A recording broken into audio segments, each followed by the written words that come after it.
William Patterson University Television. Welcome back to the Desk. Championship weekend has come and gone.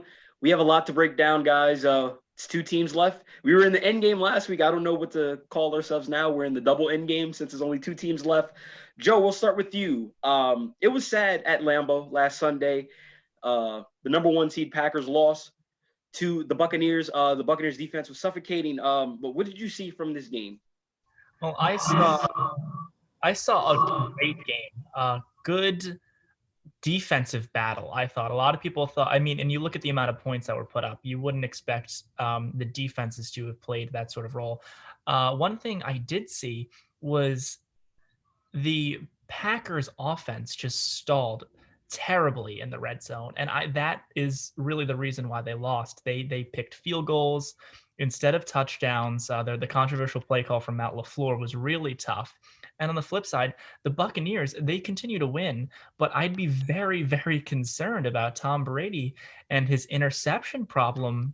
3 picks at the end of the game, and they still were able to win. That's not going to fly against Kansas City. It's just not. We'll see. That's going to be interesting to see because I think Kansas City, their secondary is a little bit better than Green Bay's.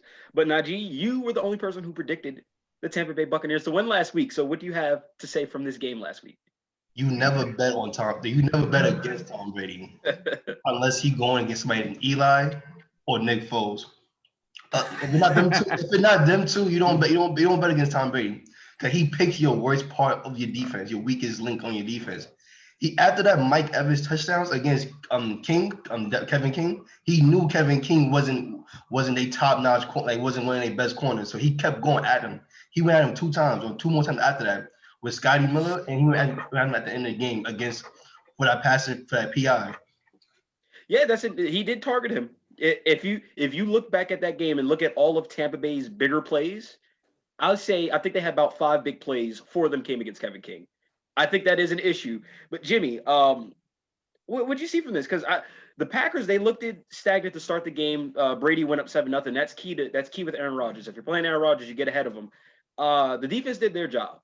And I said last week, Todd Bowles had something up his sleeve, and he did. What did you see from that Tampa Bay defense? Well, Tampa Bay defense, we all know the edge rush with Shaq Barrett, Jason Pierre-Paul, the linebacking core, including Devin White. That front 7 is obviously their main focal point in that defense. We just saw the Packers just repeatedly shoot themselves in the foot. 3 turnovers and 3 possessions in a row by Tom Brady. The Packers can only score once out of it. Kevin King, as Nijee alluded to, is practically a cardboard cutout on the defense, absolutely useless. And what deservedly it hasn't been talked about enough is, what if the Packers used that draft pick and that went to Jordan Love? What if that went to a defense? What if that went to another receiver? Could the Packers have brought it back? Could that have made a difference? But that's something that we'll never know. Aaron Rodgers loses another NFC Championship game. Brady goes to another Super Bowl. And Aaron Rodgers, we will get to him later. But Ryan, what did you see from this game before we move on? Well, real quick, the grit and determination of the Bucs defense. You haven't mentioned yet that they were losing 2 of their starting safeties. And yet, at the end of the game, after giving up the points that could have led to the comeback, his last 3 drives were 3-and-out, punt. Oh, it was a 3-and-out punt, 3-and-out punt, field goal. And your defense is defined by what they do at the end of games, not the beginnings of games. Sorry. So I think that's something to look at in the Super Bowl. They may miss some personnel, but if you got heart, that's half the battle right there. Before we move on to the AFC, I believe Anton Winfield and Antonio Brown will be active in the Super Bowl, so that's a big plus for the Buccaneers. The Chiefs, they're going back to the Super Bowl. 2nd straight year they're in the Super Bowl. This was the 3rd straight AFC title game that they hosted. Ryan, we'll start with you. What were your takeaways with this game with the Bills? Lack of production in the red zone. They absolutely were destroyed in the red zone by the Chiefs. They scored 5 touchdowns in the red zone, and I believe the Bills only scored 18 points in the red zone, which, it's a huge gap when you think about the points they gave away. And I know that the game was only a 2-possession game at the end of it, but it was a lot more of a walloping than the score says. See, and I did tell you guys this last week. Be on the lookout for what Josh Allen does towards the end of the game. We saw what he did. He threw a football, caused a little ruckus. I think there's going to be some bad blood between these two teams when they face each other in the future. Jimmy, we'll go to you. Josh Allen, do you think that this is going to hurt his growth going on into the future? But I think this could be a good thing for him that he lost this early in his career. Well, it's just what you just saw is a team that has been there before, a quarterback that has done it before. Patrick Mahomes is just too much. Josh Allen, give credit to him. I mean, borderline MVP like season with the addition of Stephon Diggs.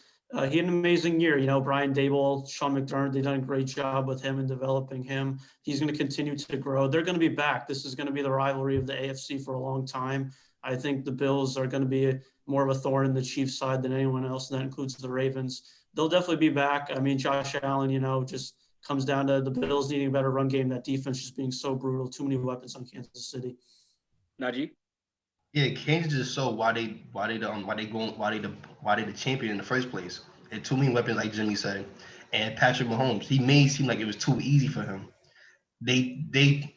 Buffalo game plan was to stop Tyreek Hill, and they did a good job. But you love Travis Kelce. Like, I'm not going his stats right now, but I know he had over 7 catches. Oh, he had 100 yards. For sure. Yeah, for sure. So if they gonna do that, Kansas City gonna tear you apart with the short passes and the run. Joe? I completely agree. Andy Reid's game plan was absolutely brilliant. The Chiefs were stronger, faster, and smarter than the Bills' offense against their defense. And one thing I do think is that we need to pump the brakes a little bit on Josh Allen. A lot of dumb throws, don't like it. Yeah. Now, we spoke on Aaron Rodgers a little bit earlier, but he had some stuff to say on the Pat McAfee show. Some stuff he said after his press conference. I guess it got twirled in the media. But he said in a perfect world, he'd be a Packer for life. And G, we'll go to you. Do you think there's any chances that he ends up with another team? Because if you look at the best quarterbacks of all time, most of them ended up on different teams. Joe Montana, Tom Brady, Peyton Manning. A lot of these guys don't say – look, Phillip Rivers even – I'm not saying he's one of the greatest, but guys usually don't stay with one team their whole career. That just doesn't happen often in football. I feel like for Aaron Rodgers in his head, I feel like he want to stay. He want to be a Packers for life. But I think I heard from one of the shows that the front office may not want him. The coach may want him. He may want to stay, but the front office don't want him. So it may not even be up to him to see if he want to stay there no more. He may get the Payne Manning treatment, get cut, and he a free agent then. It's a possibility. It is very much. If Peyton Manning can get cut, I think any other player in NFL history can get cut. So Ryan, we'll go to you. If he does go to another team, where would you like to see him? I'd like to see him go home to San Francisco and see him play for the 49ers. I think that's a perfect fit for him. He's from the area. He went to Cal, so he's familiar already there. And I think that San Francisco team has a lot of good weapons on offense. They just need a consistent quarterback. Jimmy G's injury prone. Nick Mullins obviously not the guy. So having a guy like Aaron Rodgers is going to put that team definitely back in the conversation that they were in last year. Mr. Paolantonio. I think that the narrative that Aaron Rodgers should leave the Packers is ridiculous. Unless he goes to San Francisco, the grass is not greener. We're talking about a franchise that has won 13 games back-to-back seasons. This is his essentially own hand-picked coach. They have drafted the defense marvelously, and you're not going to get a number one receiver like Devontae Adams really anywhere else. I think if I'm Aaron Rodgers, you have to really look at things from this perspective, because the Packers organization is not nearly as bad as 20 to 25 of the other franchises. And I could also say the Packer franchise isn't as bad as it was 5 years ago, 4 years ago, where the team was a little bit different. But I think, before we get to you, Jimmy, I think Aaron Rodgers should stay. And I think that the front office, if they do let him go, they will pay for that mistake. But Jimmy, what are your thoughts on this Aaron Rodgers rumor mill? Well, I could not agree with Joe more. The narrative that he should leave is absolutely ridiculous. This is a team that number one seed in the NFC, home field advantage, the only team to have so in this year. A weak division with the Lions always being, below average to say the least. The Bears not having a quarterback ever. The Vikings regressed this past season. They're a guaranteed lock in the playoffs every single year. There's just not many better scenarios that he could have. As far as drafting Jordan Love, I think the decision if Aaron Rodgers gets out of Green Bay will be more in the front office and how quickly they want to put Love in. But I think if Rodgers has his way, he'll stay. Yeah, and speaking of one quarterback who may end up on another team, Deshaun Watson he has formally requested a trade from the Houston Texans. Joe, he seems like he wants to be a Jet. What are the chances that that actually comes to fruition? I think it's seeming more and more likely by the day. This is entirely in Deshaun Watson's hands. He gets to pick where he wants to go.